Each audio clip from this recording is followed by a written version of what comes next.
परिचय।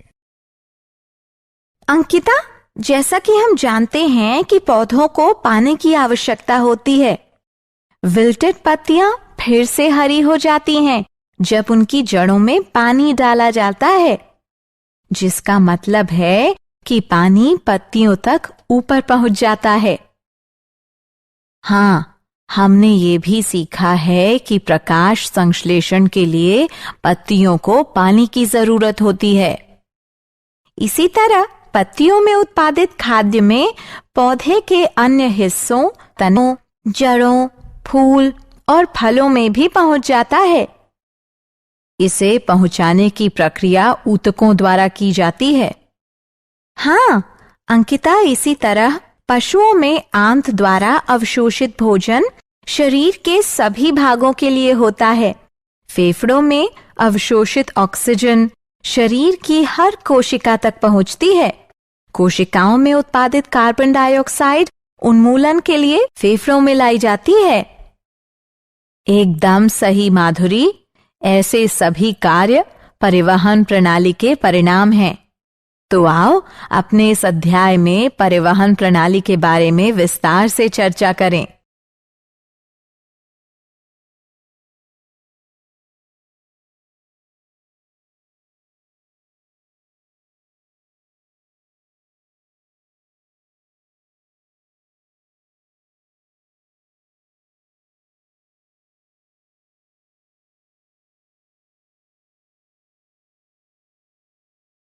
उद्देश्य।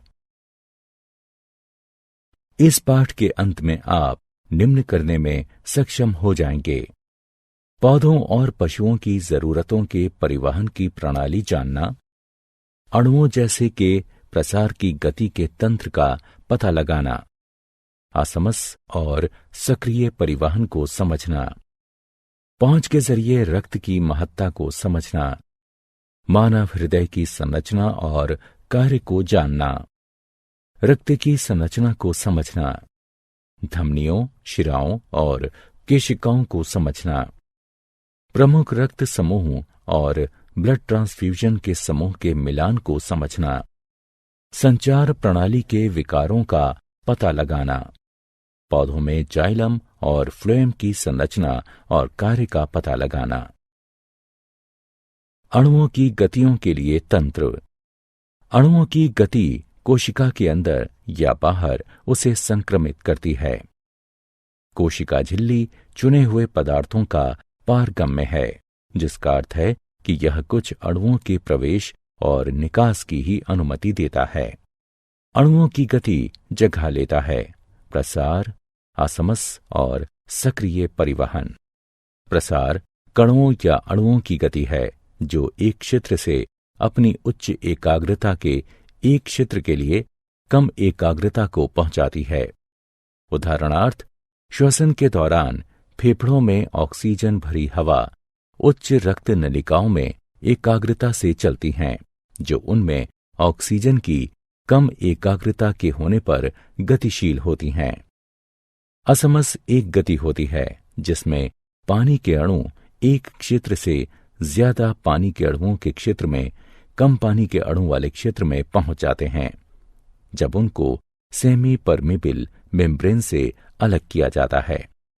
Semi परमिबिल membrane का अर्थ एक मेम्ब्रेन यानी झिल्ली से है, जो कुछ अणुओं जैसे पानी के अणु के माध्यम से गुजारते हैं, लेकिन कुछ अन्य बड़े अणुओं के लिए नहीं। प्रसार या असमस के दौरान कोई ऊर्जा खर्च नहीं होती है। सक्रिय परिवहन अणुओं की गति होती है जो एकाग्रता ढाल के खिलाफ होते हैं, जो ऐसे क्षेत्र से जहां पर एक क्षेत्र से दूसरे क्षेत्र में उच्च एकाग्रता वाली जगह पर पहुंचाता है। सक्रिय परिवहन में ऊर्जा की आवश्यकता होती है।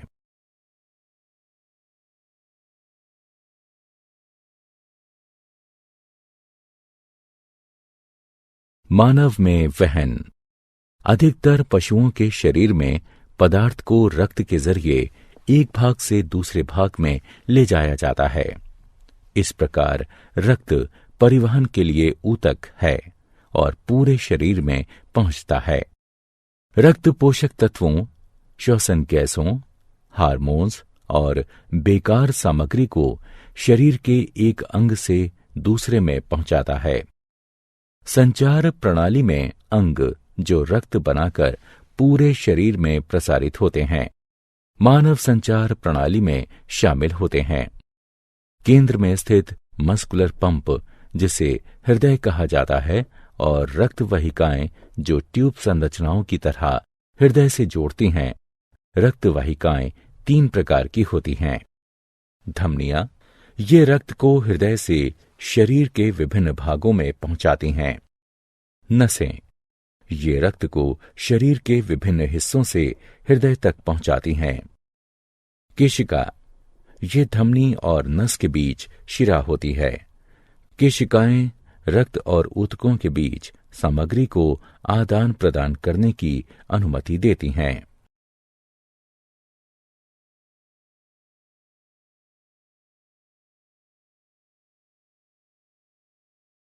मानव हृदय संरचना। हृदय एक शक्तिशाली मांसपेशियों का अंग होता है जो सीने के ऊपरी भाग में फेफड़ों के बीच होता है। इसमें 4 चैम्बर होते हैं, 2 दाएं और बाएं, एट्रिया, सिंक कोष्ठ, आलिंद भी कहा जाता है इसे, और 2 दाएं और बाएं निलय हैं। हृदय विशेष मांसपेशी कोशिकाओं, जिसे हृदय की मांसपेशी फाइबर भी कहते हैं, जो हमेशा चलती है और बिना आराम किए हमेशा चलती रहती है। संकुचन और विश्राम को 2 धड़कनों के बीच के समय को कहा जाता है, जिसमें वाहिकाएं रक्त को पंप करती हैं। हृदय की धड़कन से शरीर के बाकी सभी अंग उचित तरह से वहन का काम करते हैं। 1 मिनट में सामान्य मानव का हृदय 72 बार धड़कता है। हृदय की धड़कन में असामान्यताओं का पता लगाने के लिए ईसीजी या इलेक्ट्रोकार्डियोग्राफी करवाते हैं।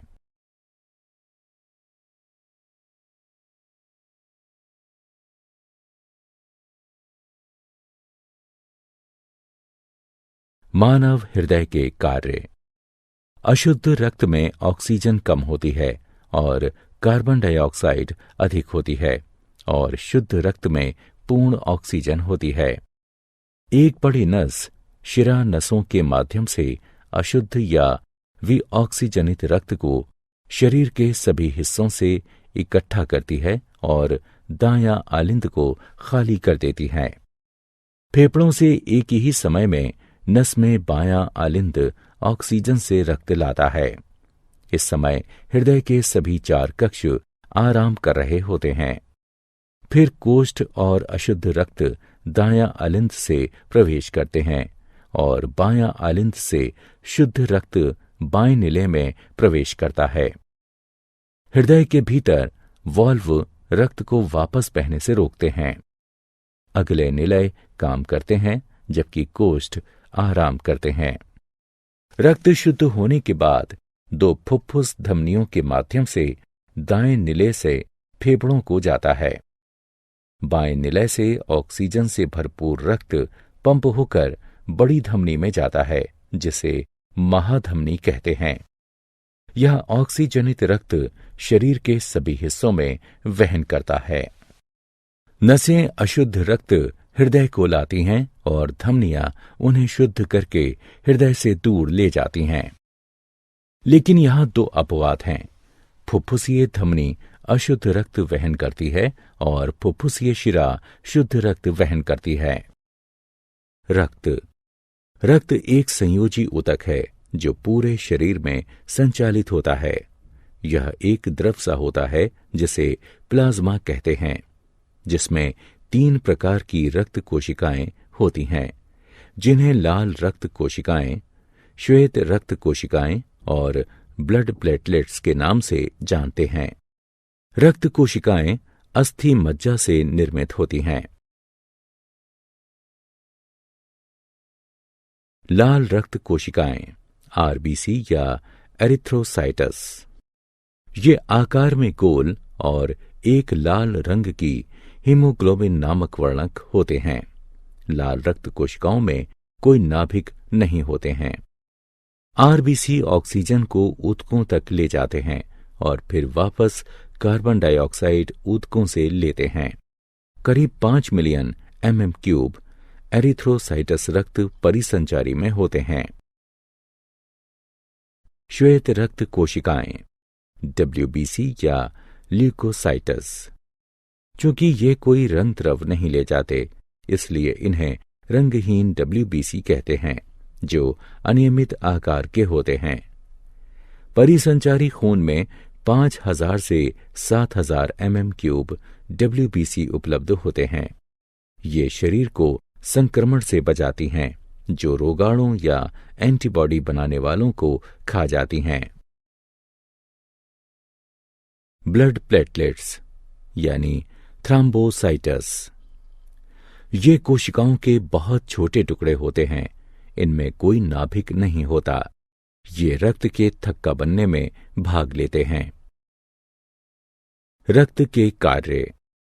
रक्त पोषक तत्वों, ऑक्सीजन, कार्बन डाइऑक्साइड, हार्मोन्स और बेकार सामग्री शरीर की जरूरत के हिसाब से वहन करता है।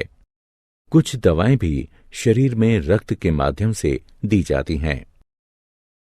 लसिका। लसिका भी एक संचार तरल पदार्थ है और लसिका वाहिकाओं में बहती हैं।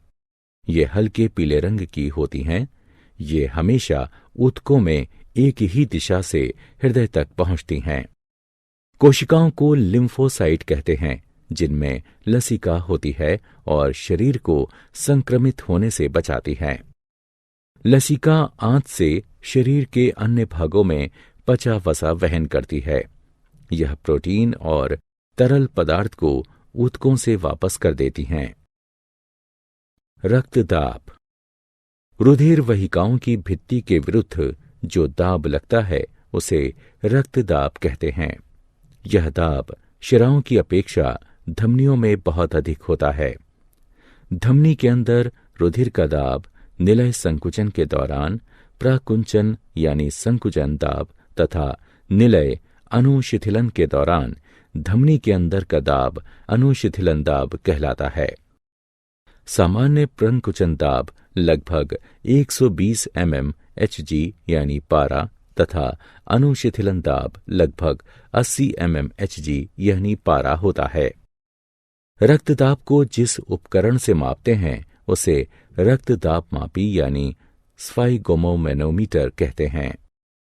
उच्च रक्तदाब को हाइपरटेंशन भी कहते हैं और इसकी वजह से रक्त के प्रवाह में बड़ा अवरोध हो जाता है और रक्त का प्रवाह नहीं हो पाता।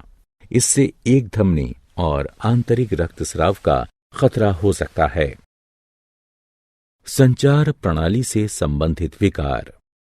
हृदयाघात जैसे अन्य अंगों, हृदय को भी भोजन और ऑक्सीजन की आवश्यकता होती है।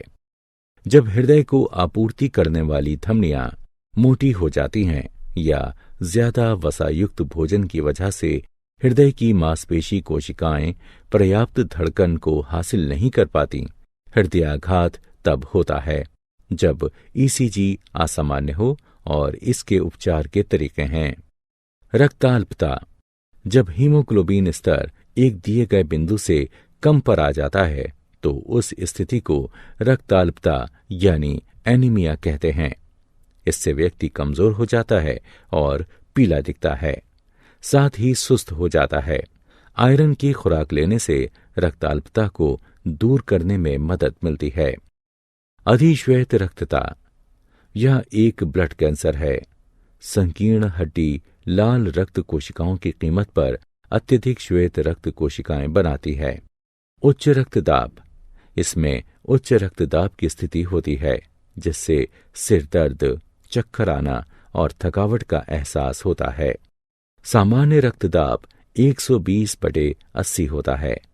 उच्च रक्तदाब चिंता करने से भी होता है।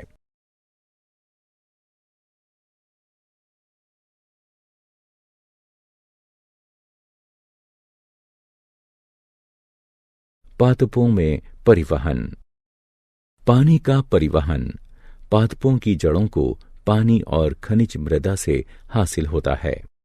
हमने पहले भी सीखा है कि पानी जड़ों से पत्तियों को ऊतकों, जाइलम और फ्लोएम द्वारा प्रकाश संश्लेषण की क्रिया से उनकी आवश्यकता की पूर्ति करता है। ट्रेकीट और वाहिकाओं, जो जाइलम की निर्जीव कोशिकाएं होती हैं, पानी को जड़ से लेकर मृदा से पत्तियों तक पहुंचाती हैं। खाद्य सामग्री का परिवहन पादप के अन्य भागों में पत्तियों से पहुंचता है, उसे ट्रांसलोकेशन कहते हैं। यह सामग्री फल, स्टेम या जड़ों में संग्रहित की जा सकती है। जल का परिवहन। पानी और खनिजों को जब ऊंचाई की ओर गुरुत्वाकर्षण के विरुद्ध चढ़ाना होता है तो ऐसा वाष्पोत्सर्जन के द्वारा होता है। वाष्पोत्सर्जन एक प्रक्रिया है जिसमें पानी वाष्प के रूप में पत्ती की सतह से जाता है, जिसे रंध्र कहते हैं। इससे जल अनवरत गति से जड़ के जाइलम में जाता है और जल के स्तंभ का निर्माण करता है। खाद्य और अन्य पदार्थों का परिवहन। खाद्य सामग्री शुगर्स और पत्तियों में संश्लेषित अन्य खाद्य अणु परिवहन फ्लोएम के माध्यम से पादप के अन्य भागों में पहुंचते हैं। चलनी ट्यूब फ्लोएम की जीवित कोशिकाएं होती हैं जो भोजन का परिवहन करती हैं। क्रियाकलाप। दो छोटे बर्तन लीजिए जो लगभग एक आकार के हों और दोनों में समान मात्रा की मृदा डालें। हम एक बर्तन में एक पादप को और दूसरे में समान ऊंचाई की छड़ी को अन्य पादप के साथ सुनिश्चित कर देते हैं। दोनों बर्तनों की मृदा को प्लास्टिक की चादर से ढक देते हैं ताकि उनमें किसी भी तरह की नमी वाष्पीकृत न हो सके। दोनों को ढकने के बाद एक में पादप और दूसरे में छड़ी के साथ पादप रखते हैं और फिर दोनों को आधे घंटे के लिए सूर्य की रोशनी में रख देते हैं। पादप वाले बर्तन में पानी की छोटी छोटी बूंदें प्लास्टिक की चादर के अंदर दिखती हैं। ऐसा पत्तियों के पानी और वाष्पोत्सर्जन की ढुलाई के कारण होता है।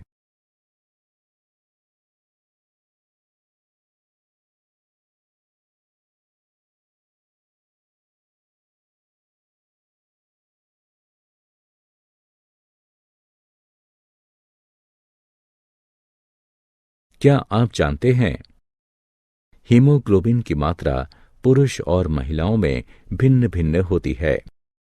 पुरुषों में इसका सामान्य स्तर 14.5 प्लस और माइनस 2 ग्राम प्रतिशत है। महिलाओं में इसका सामान्य स्तर 12 प्लस और माइनस 2 ग्राम प्रतिशत है। मानव में रक्त हृदय के माध्यम से एक पूरे चक्र में 2 बार गुजरता है, इसलिए इसे द्विपरिसंचरण कहते हैं। सिनोआर्ट्रियल यानी SA नोड छोटी मात्रा में विशिष्ट मांसपेशी कोशिकाओं की दीवार के दाएं कोष्ठ में पाया जाता है, जो वीना कावा के निकट खुलता है। ये ऊतक हृदय की धड़कन को संतुलित रखता है। जब यह कार्य विफल हो जाता है तो रोगी के सीने में इलेक्ट्रॉनिक उपकरण यानी पेसमेकर त्यारोपित किया जाता है ताकि उसके हृदय की धड़कन को संतुलित रखा जा सके। सारांश। आइए हमने जो कुछ सीखा है उसे संक्षेप में दोहराएं। कोशिकाओं के अंदर या बाहर अणु की गति प्रसार असमस या सक्रिय परिवहन द्वारा होती है। अधिकतर पशुओं में रक्त का संचार हृदय के माध्यम से होता है और रक्त वाहिकाओं से यह शरीर के अन्य भागों तक पहुंचता है। मानव के हृदय में 4 संभाग हैं, 2 ऊपर कक्ष जिन्हें कोष्ठ कहते हैं और 2 नीचे के कक्ष जिन्हें निलय कहते हैं। केशिकाएं, धमनी और नस के बीच पतली रक्त वाहिकाएं होती हैं। लसिका प्रणाली लसिका वाहिकाओं से बनी होती हैं, जो रंगहीन द्रव होता है जिसे लसिका प्रवाह कहा जाता है। पादपों में पानी मृदा से अवशोषित होता है और यह जाइलम वाहिकाओं द्वारा पत्तियों एवं अन्य भागों तक पहुंचता है।